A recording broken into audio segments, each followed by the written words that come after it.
기도하겠습니다.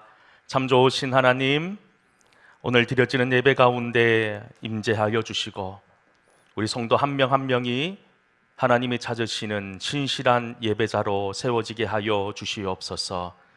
이제 하나님 말씀을 듣습니다. 이 말씀 가운데 아멘의 은혜를 누리게 하여 주옵소서. 예수님 이름으로 기도하옵나이다. 아멘. 할렐루야. 우리 옆에 분들과 한번 인사했으면 좋겠습니다. 참 잘 오셨습니다. 한번 인사하겠습니다. 네, 우리 한 번 더 인사할까요? 사랑합니다라고 한번 인사했으면 좋겠습니다. 예, 고맙습니다. 26주 동안 우리는 성령 강림절기를 지켰습니다. 그리고 이제 26주의 성령 강림절기를 끝내고 오늘부터는 4주 동안 이어지는 대림절 절기가 시작이 됩니다. 이 대림절의 핵심은 예수 그리스도의 오심을 향한 기다림으로 초점이 맞춰져 있습니다.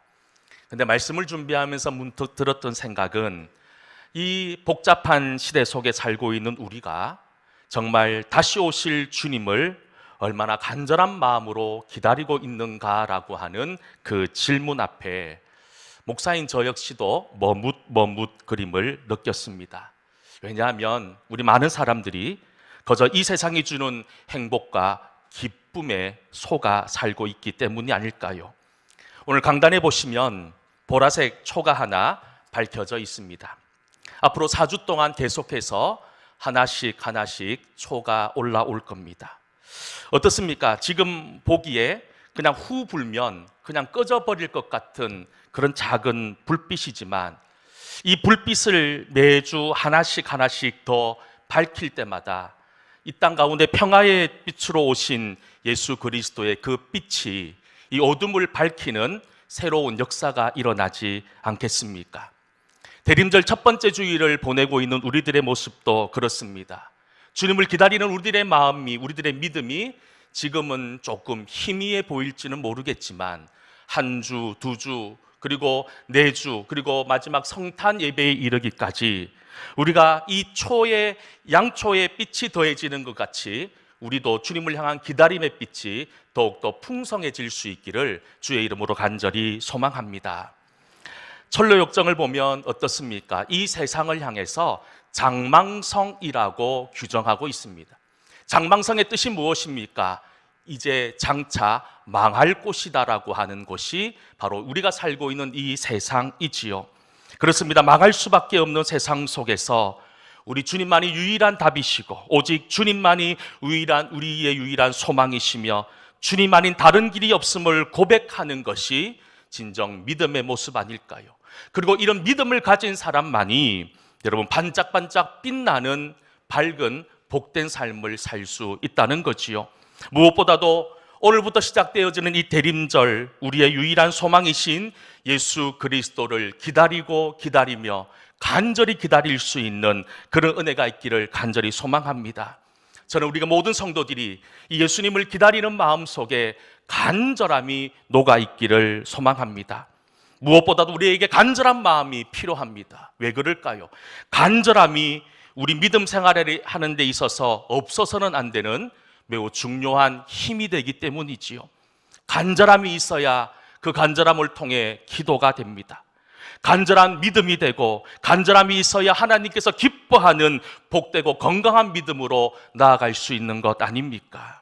그런데 요즘 우리의 간절함은 어떻습니까? 자꾸만 이 간절함이라고 하는 단어가 낯설게 느껴집니다. 여러분들에게 말씀을 전하는 목사로서 예수 그리스도를 향한 우리의 믿음과 우리의 기대가 점점점 무덤덤해지고 점점점 희석되어지는 그런 안타까운 모습을 바라보면서 다시 한 번 더 이 대림절 기간을 보내며 우리의 마음을 되잡아가는 은혜가 있기를 소망합니다. 특별히 오늘 대림절 첫 번째 주일을 맞이해서 우리에게 바로 이 귀신 들린 이 여인이 부끄러움을 무릅쓰고 그 거리에서 목 놓아 주님을 찾으셨던, 그리고 주님은 그 여인을 향해 개로 비유했던 가나안 여인의 그 간절함이 우리 속에 있어야 됩니다. 죄로 죽을 수밖에 없는 존재였던 우리가 하나님의 은혜로 구원받았고 이 세상에 정말로 하나님의 기쁨으로 살아가야 된다고 하는 그 분명한 믿음의 확신을 가지고 살아가고 있는지 이 대림절 기간을 통해서 다시 한 번 더 물어봐야 됩니다. 저는 이 대림절을 시작하는 이 첫날 우리 모든 성도들 속에서 사라져버린 이 간절함을 회복하고 주님의 말씀을 붙들고 주님께 한 걸음 한 걸음 나아가는 그런 교회, 그런 모든 성도들 될 수 있는 그 마음으로 오늘 말씀을 준비했습니다. 성경에 보면 중요한 묵시록이 두 개가 있습니다. 신약에는 요한계시록, 그리고 구약에는 다니엘서입니다. 요한계시록과 다니엘서 이 두 권의 책은 임박할 종말과 하나님의 심판에 대한 예언의 말씀들이 기록이 되어져 있습니다. 그래서 참 무서운 말씀으로 우리는 받아들이는 책 중에 하나지요. 특히 오늘 우리가 함께 읽은 누가복음 13장 말씀 역시 작은 묵시록이라고 하는 제목을 가지고 있을 만큼 이 마가복음 13장 말씀 역시 앞으로 임할 종말과 예수 그리스도의 재림에 대한 이야기가 담겨져 있습니다. 마가복음 13장 말씀에는 모두 세 가지의 말씀이 기록이 되어져 있습니다. 앞선 두 개의 말씀에는 세상 끝날의 모습이 어떠할지에 대해서 우리에게 말씀하고 있고, 그리고 오늘 본문 예수님께서 이 땅에 임할 세상 끝날에 우리 성도들이 어떤 자세로 살아가야 되는지 무화과 나무의 비유를 통해서 우리에게 밝혀 말씀하고 있습니다.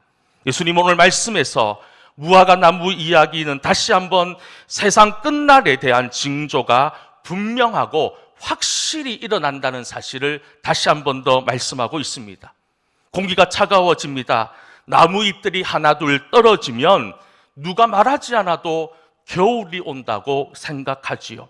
유대인들도 그렇습니다. 일반적으로 무화과 나무 잎이 연해지면 여름이 가까웠다고 생각합니다. 요즘 우리나라도 겨울이 끝나면 짧은 봄을 보내고 바로 여름이 되지 않습니까? 이스라엘 그 땅도 그렇습니다. 겨울을 지나고 짧은 봄을 보내면서 곧바로 여름이 시작되지요. 겨울에 무화과 나무 잎이 솟아나옵니다. 잎이 돋으면 이스라엘 백성들은 봄을 생각하는 것이 아니라 이제 여름이 왔다라고 생각한다는 거예요. 성경에서는 이 끝날에 대한, 세상 끝날에 대한 여러 가지의 징조에 대한 말씀들을 우리에게 말씀하고 있습니다. 특별히 오늘 우리가 함께 읽은 30절 말씀에 보면 이렇게 말씀하고 있습니다. 우리 30절 말씀을 같이 한번 읽어보겠습니다. 내가 진실로 너희에게 말하노니 아멘. 여러분, 사실 믿음이 없는 사람들에게 예수님께서 다시 오신다라고 하는 이 메시지는 과학적으로도 이성적으로도 도저히 받아들일 수 없는 그냥 허무맹랑한 이야기 가운데 하나입니다. 하지만 여러분들도 그렇게 생각하십니까?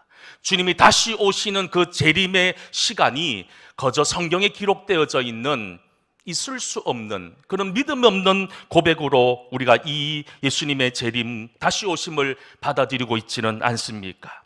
여러분 기억하십시오. 예수님의 오심은 부정할 수 없는 사실입니다. 분명 예수 그리스도께서는 다시 이 땅에 내려오신다는 거예요. 그렇기 때문에 우리는 어떤 마음으로 이 주님을 기다려야 됩니까? 바로 깨어있는 마음으로 주님을 기다려야 된다는 거지요. 오늘 우리가 함께 읽은 이 짧은 본문의 말씀에 가장 두드러지게 나타나는 단어가 하나 있습니다. 그것이 뭐냐 하면 깨어 있어라라는 단어입니다. 오늘 특별히 33절부터 35절까지의 말씀에 보면 깨어 있으라는 말씀으로 가득 차 있어요. 우리 같이 한번 읽어보겠습니다. 주의하라, 깨어 있으라. 그때가 언제인지 알지 못함이라. 가령 사람이 집을 떠나 타국으로 갈 때 그 종들에게 고난을 주어 각각 사물을 맡기며 문지기에게 깨어 있으라 명함과 같으니 그러므로 깨어 있으라. 집주인이 언제 올는지, 혹 저물 때 일는지, 밤중 일는지, 다굴 때 일는지, 새벽 일는지 너희가 알지 못함이라. 아멘. 그리고 이어서 37절에도 이렇게 말씀합니다. 깨어 있으라. 내가 너희에게 하는 이 말은 모든 사람에게 하는 말이니라 하시니라.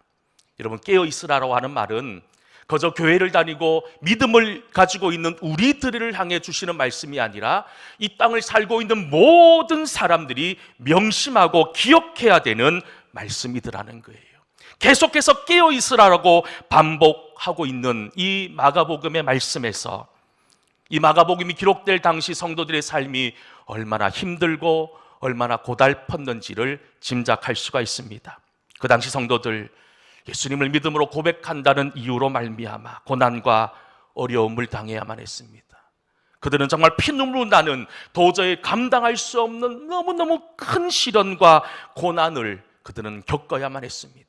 그리고 그 고난으로 인해서 주님을 떠나고 세상으로 나가버리는 그런 안타까운 사연들도 참 많이 있었습니다.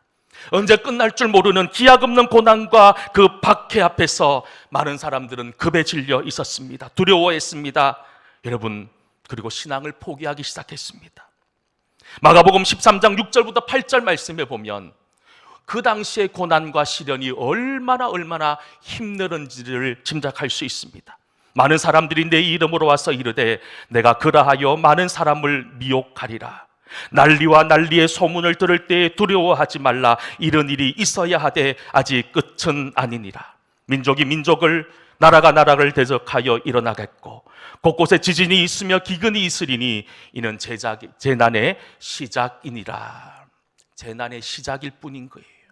그들이 지금 앞으로 어떤 일들이 벌어질지 도저히 상상할 수 없을 만큼 힘든 그 어려운 상황 가운데, 근데 사실 그 당시 성도들이 두려워했던, 그들이 힘들어했던 것은 그 박해 자체가 아니라 이 고통스럽고 절망적인 박해가 언제 끝날지 알지 못한다는 그런 불확실성이었습니다.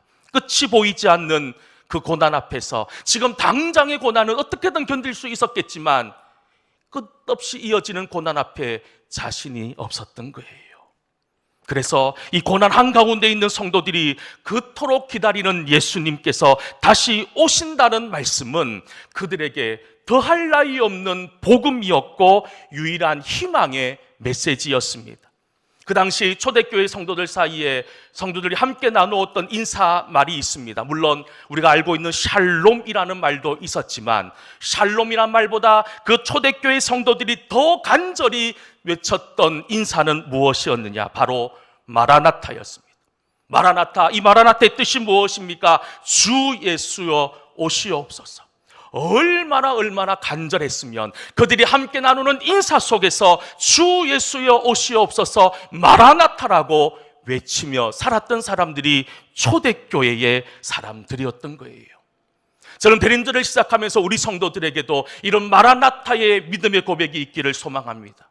우리가 이 세상 살면서 무슨 희망으로 살 수 있겠습니까?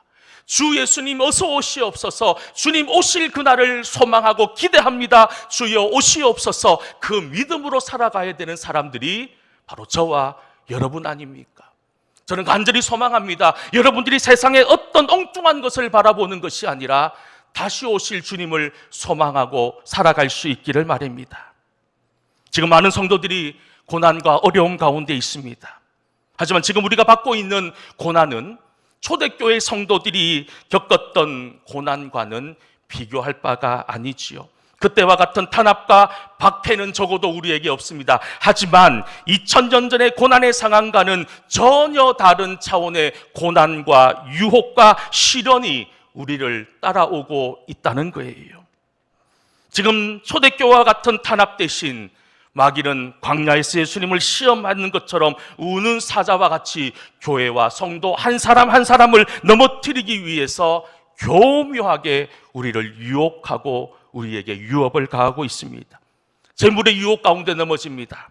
인기의 유혹 가운데 넘어집니다. 부귀영화와 이런 세상의 만족의 유혹에 넘어가 마귀의 밥이 되고 있지는 않습니까? 세상의 가치관과 세상의 흐름에 모두가 복종하라고 외치는 그 마귀의 음성에 그냥 마음을 뺏겨버리지 않습니까? 도덕도 윤리도 이 모든 것이 내 중심이 기준이 되어버린 세상 속에 살고 있습니다. 나한테 좋은 것이 좋은 것이고 선이고 정의라고 이야기합니다. 그리고 마귀는 끊임없이 우리들 귀에다 대고 속삭입니다. 내 마음대로 하라고요. 내 마음대로 죄짓고 내 마음대로 내가 생각하는 옳은 것을 하라고 이야기합니다. 여러분, 그 마귀의 유혹 앞에 넘어가면 안 된다는 거예요. 지금 이런 치밀하고 집요한 마귀의 유혹 앞에서 우리 성도들은 어떠해야 됩니까? 바로 깨어 있어야 되는 거예요. 깨어 정신을 차리고 있어야 된다는 거예요. 내 속에 내 옳은 대로 살아가는 인생이 아니라 말씀대로 살고 있는지를, 내가 주님이 원하시는 복된 삶을 살고 있는지를 우리는 이 대림절을 보내면서 철저하게, 아니 처절하게 돌아볼 줄 알아야 된다는 겁니다. 그래서 여러분, 주님께서는 고난 가운데 또 제약된 유혹 가운데 살고 있는 모든 성도들을 향해서 지금 우리가 살고 있는 이 세상은 영원한 곳이 아니라 장차 오실 그 주님의 날, 그 천국을 소망하며 살 것을 끊임없이 우리들에게 권면하고 있지 않습니까? 그리고 무엇보다도 우리 성도들이 고대하고 기대하는 그 날은 그리 멀지 않았습니다. 이제 본격적인 겨울이 시작되지요. 나무잎이 다 떨어져 버렸어요. 이제 새벽기도 한다고 나오면 몸이 추워요. 이제 한겨울이 된 것 같아요. 이런 겨울이 되었다는 것, 겨울이 시작되면서 많은 분들이 염려합니다. 이 겨울을 어떻게 보낼까? 이 긴긴 겨울을 어떻게 보낼까? 걱정하지만 여러분, 걱정하기보다 이제 겨울이 시작되었다는 것은 따뜻한 봄이 점점점 가까워오고 있다는 그런 의미이기도 하다는 거예요. 여러분, 힘든 시간을 보내고 있는 여러분 모두 정말로 하나님을 간절한 마음으로 기다릴 수 있기를 소망합니다. 힘들어도 기다려야 됩니다. 어렵더라도 기다려야 됩니다. 우리가 믿음을 지키기 위해서 우리가 손해봐야 될 것이 얼마나 많습니까? 믿음을 지키기 위해서 양보해야 될 것이 얼마나 많습니까? 믿음을 지키기 위해서 내가 하기 싫은 일도 해야 될 때가 있다는 거예요. 억울할 때도 있습니다. 자존심이 상할 때도 있습니다. 하지만 우리 주님께서는 이런 여러 가지 시련과 아픔 가운데 있는 여러분들과 함께 하신다는 거예요. 여러분들이 힘들어할 때 주님께서는 그냥 구경만 하지 않으신다는 겁니다. 주님께서 여러분들을 붙들어 주시고 함께 붙들어 주시고 인도하신다는 거예요. 결국 지금 우리가 당하고 있는 이런 고난은 여러분 결코 헛수고가 아니라는 겁니다. 이런 수고를 통해서 하나님의 뜻이 온전히 드러나고 증거되어지는 겁니다. 우리 옆에 분들 한번 축복했으면 좋겠습니다. 조금만 참읍시다. 한번 인사합시다.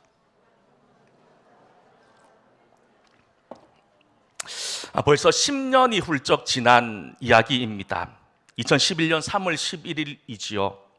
일본의 진도 9의 대지진과 함께 30m가 넘는 쓰나미가 일본을 덮쳤습니다.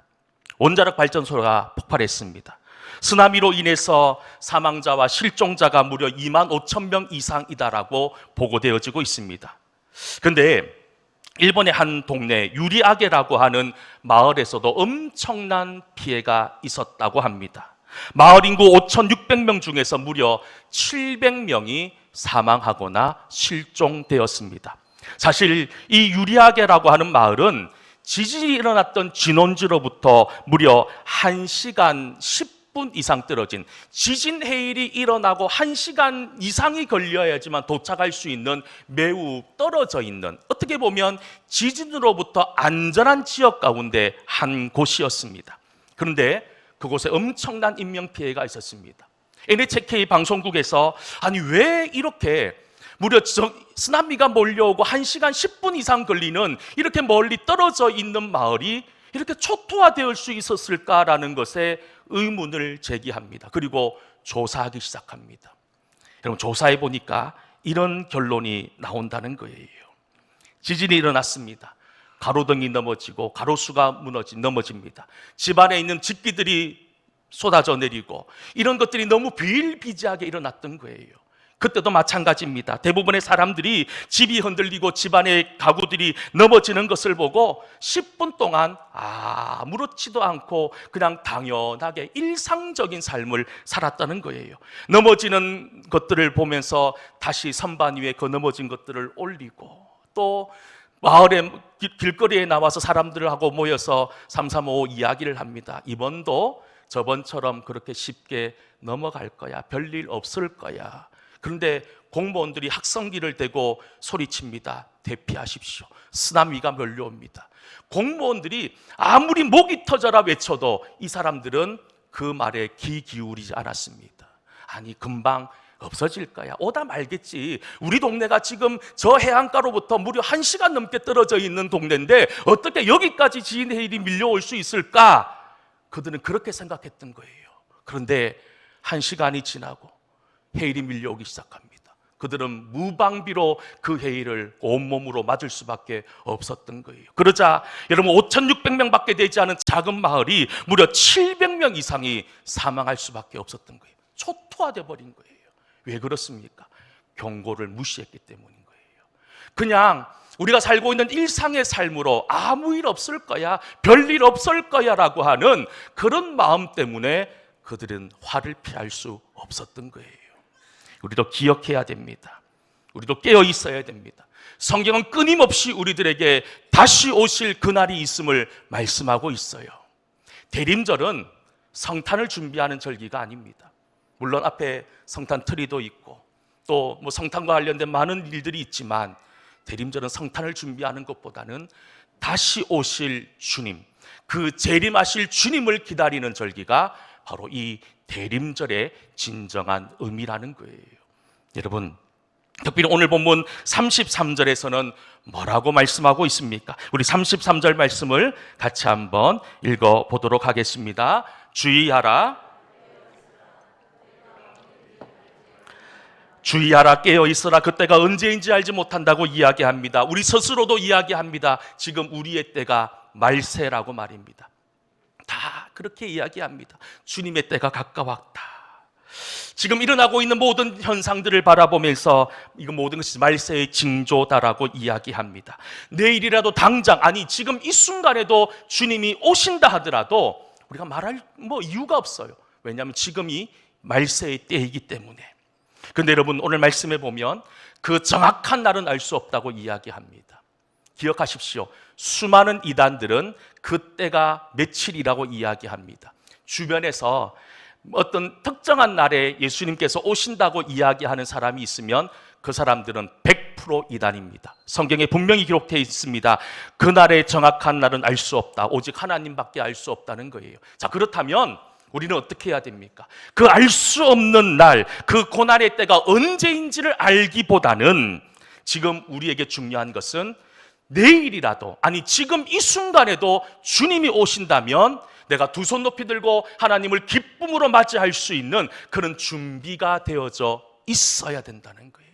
우리의 관심이 몇 날 며칠에 주님이 오신다는 것에 대한 관심이 아니라 지금이라도 당장 주님이 오실 때 내가 주님께 기쁨으로 달려갈 수 있을지를 우리는 늘 깨어 우리의 모습을 돌아볼 수 있어야 된다는 겁니다.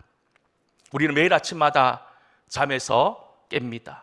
잠에서 깼기 때문에 이 자리에 나오신 거지요. 눈을 뜨고 밥을 먹습니다. 사람을 만나고 일을 하고 이런저런 바쁜 시간을 보내지요.